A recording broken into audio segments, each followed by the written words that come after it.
Hello everyone and welcome. This is General History and this is going to be part 4 of our Panzer Corps 2 playthrough. We are about a little under halfway through the invasion of Norway. We're taking a lot of casualties here in the south as we approach Oslo. Really not really reminiscent of what actually happened during the battle or the invasion. If memory serves me right, after the Germans actually made landfall, granted they made landfall south of where they wanted to, because I believe I talked about in the last episode how they believed the fjord here as the fjord at the exit of the harbor was mined, so they sort of didn't want to go through there, so they made landfall down here in the south, just outside the fjord. This ended up meaning that their troops were going to have to take longer to actually get to Oslo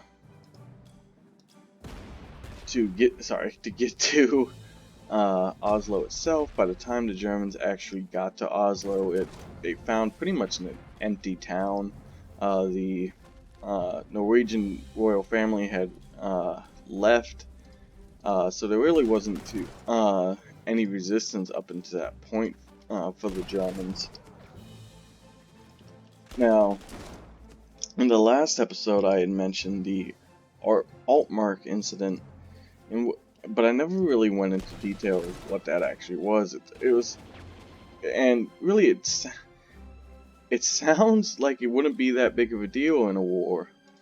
But so what happened was a British destroyer actually attacked a German tanker that was actually carrying German or British, or well, I don't know if it was a mixture of just Allied POWs, I can't remember, but they attacked a German tanker that was transporting Allied POWs. We'll just leave it. We'll just say it was Allied POWs, and they ended up attacking, boarding, and killing several Germans in the process as they took over the boat to rescue the POWs.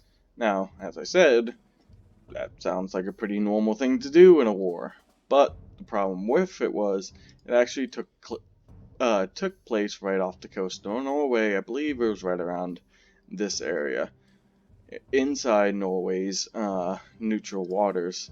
As I said, Norway had declared its neutrality. It had wanted no part in European wars, so they took this as a great offense. So what this did is that both sides began to worry that Norway would sort of start sympathizing with their enemy. The Germans worried that they would sympathize with the British. The British worried that the Norwegians would sympathize with the Germans. So you just had this really awkward point. So what happened was both sides, both the Germans and the British, decided to make up invasion plans. It just so happened that the Germans got to it first. I think the British had come up with, I believe it was called Phase 4. That was their plan for the invasion of Norway, which actually ended up sort of coming to pass as due to the fact that they ended up sort of doing the Phase 4 plan by landing at Narvik and taking that port in the north. Sorry, just pausing to think of strategy. Oh Jesus, still didn't want to die. Now you may be thinking that why would Britain invade a neutral country? That sounds something more like something Germany would do, which obviously is definitely something Germany would have done. But before you go thinking that that's definitely not something Britain would do, that's actually something that Britain actually really did do. Not with Norway, however, though, but with Iceland. Britain actually one of the things that you don't hear a lot about, Britain actually invaded Iceland. Now, it was a peaceful invasion, if you could call it that, if any invasion is actually peaceful. But there were no casualties on either side. No casualties to speak of. And as I said, they had taken Iceland because, again, Britain feared that Iceland would sympathize with the Germans, and in doing so would give Germany a interesting foothold in the Atlantic. So, in order to maintain Icelandic neutrality, Britain invaded, and that created a whole incident in of itself. Now, go ahead and take this town here.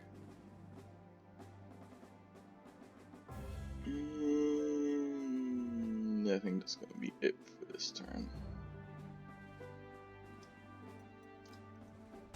Now, as I said, Germany did get to Norway first, but in doing so, sort of, in a way, made things more difficult for them in the overall grand scheme of things, because at the end of the day, not only did, even though they took Norway, it came at a very high cost for the Germans.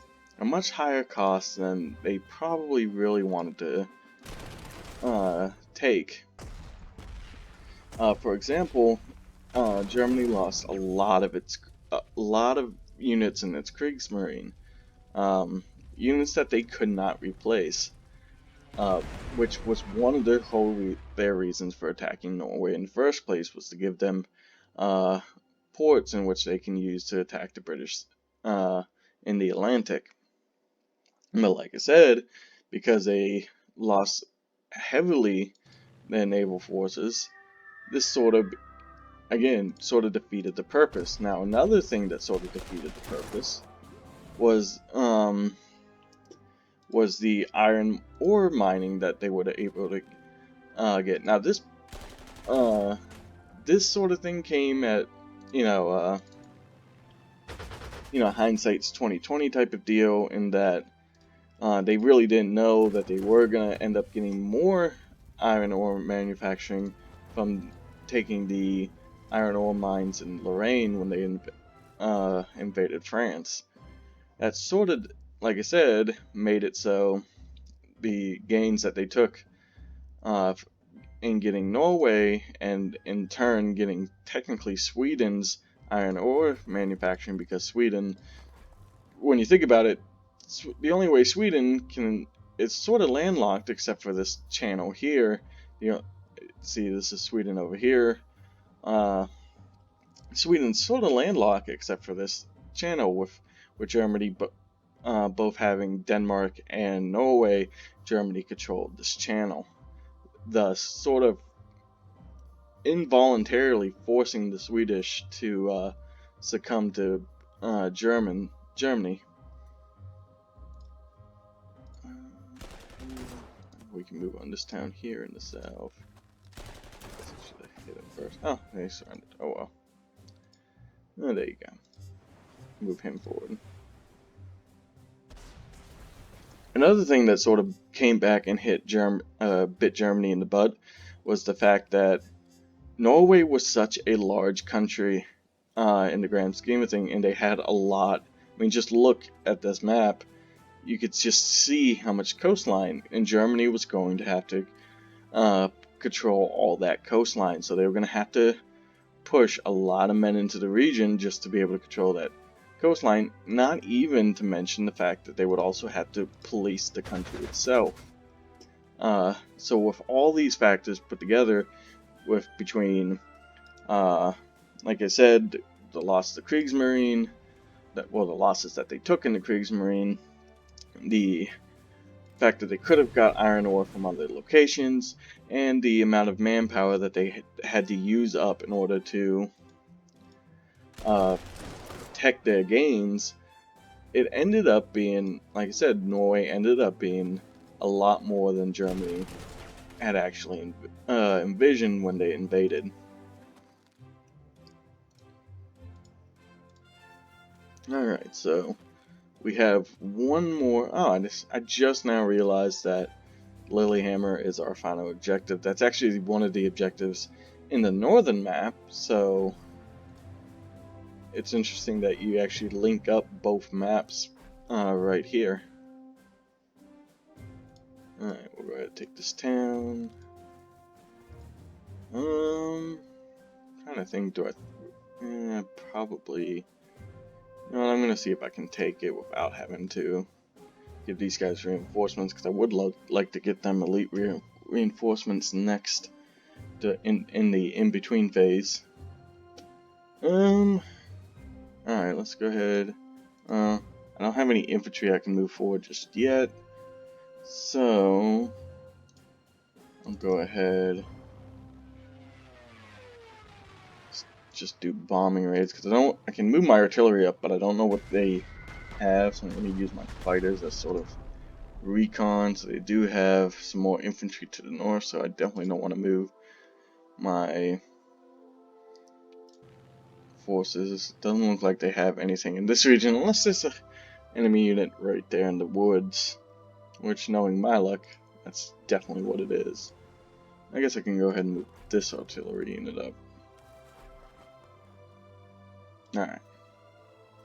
Go ahead and end this turn. Almost there. Turn 12. We got plenty of turns to be able to take this town. Oh, of course, they really actually did have a unit up there. I don't know why it didn't pop up before. I guess because the clear skies before it was cloudy, so. Probably gonna move these weaker units, because that looks like mountain infantry. It is mountain infantry, and with these mountains here, it's going to be a pain in the ass. So I'll move my heavier strength units north that way, and move some of these weakened units, under strength units, this way. And I won't even move them. Alright, go ahead and move 2 artillery pieces this way. And I'll start getting these guys into position. Like I said, sort of taking my time now.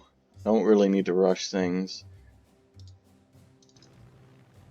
I got plenty of time. Granted, I would like to get that bonus money by doing it quicker, but it is what it is. Alright.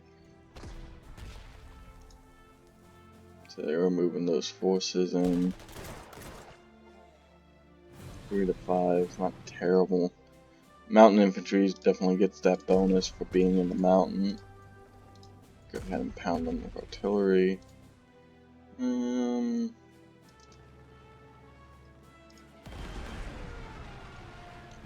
Anything.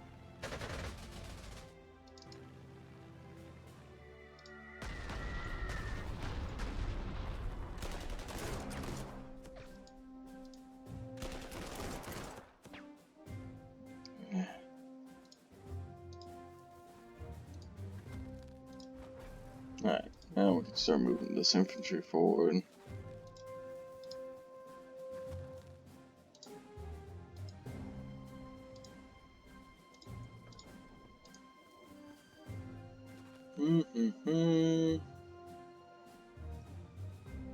Okay, so at least we weakened that mountain infantry. Alright, let's go ahead and advance. Eating up a lot of the turns. We're going to attack. They're attacking that artillery piece, of course they are.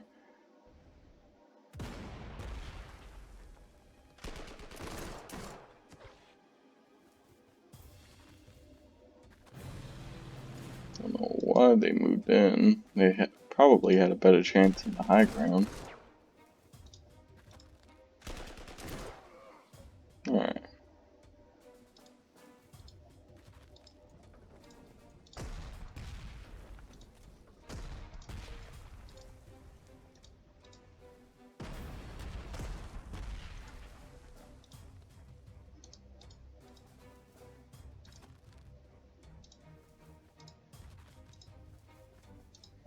Go ahead and dive bomb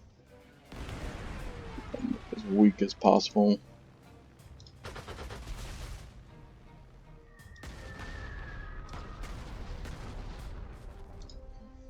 Three to three. Actually, go ahead and retreat these guys.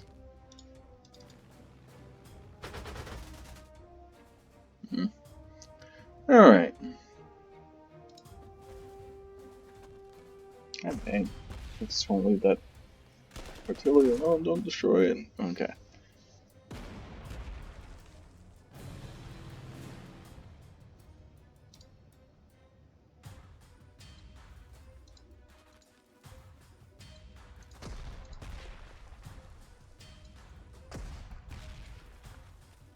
No, I won't move them in.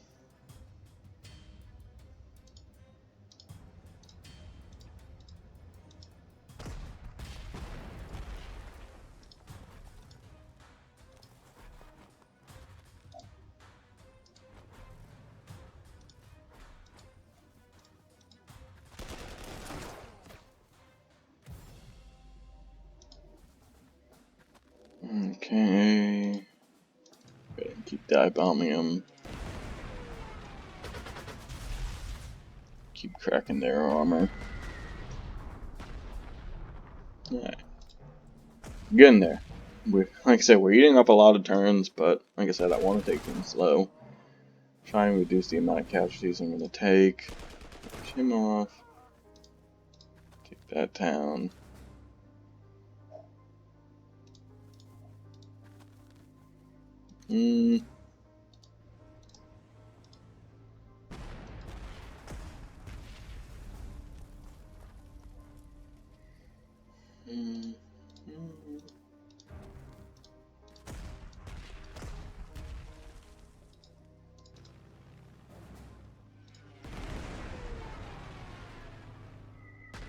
Alright, so we'll go ahead and start attacking. 1 to 4, yeah, let's do that. Oh, I'd actually win it right here. Yep. Taking all the towns, yep. Alright, Lilyhammer it is.